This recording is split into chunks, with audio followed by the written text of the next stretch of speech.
ఒకప్పటి వండర్స్గా చెప్పుకునే మణిరత్నము, శంకరు ఇలా చాలామంది పెద్ద పెద్ద డైరెక్టర్లు ఇప్పుడు ఎంత బాగా తీసినప్పటికీ టేకింగ్ విషయంలోనో కథనం విషయంలోనో ఎక్కడో ఇప్పటి తరానికి అందించే ఒక మెరుపు, ఒక ట్విస్ట్, ఒక కొత్త కంటెంట్ అనేది లేకుండా ఒక రొటీన్ ఫార్ములా లాగా అనిపించే పరిస్థితి వచ్చేసింది.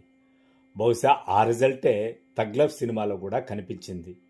చూడండి, కమల్ హాసను, మణిరత్నము, ఉదయనిధి స్టాలిన్ ఇంతమంది నిర్మాతలుగా ఉన్నారంటే ఇంకెంత కథా చర్చలు చేసుంటారు. అయినా కూడా ఆడియన్స్ దగ్గరికి వచ్చేటప్పటికి ఒక చిన్న అసంతృప్తి మణిరత్నం సినిమా వైపు కూడా కనిపించింది. మొన్నటికి మొన్న శంకరు, ఈరోజు మణిరత్నం. ఈ లెజెండరీ డైరెక్టర్స్ కూడా ఫ్లాపులు. అంటే సినిమా బాగుంది, నడకుంది, అది కాదు సమస్య. ఇక్కడ ఒక కొత్తదనంగా ఏదో ఒక మెరుపుని, ఒక ట్విస్ట్ని ఆడియన్స్లో ఒక థ్రిల్ గురి చేసే పరిస్థితి లేకుండా ఎలిమెంటు సాఫీగా సాగిపోయిన సినిమానే తగ్ లైఫ్ కూడా.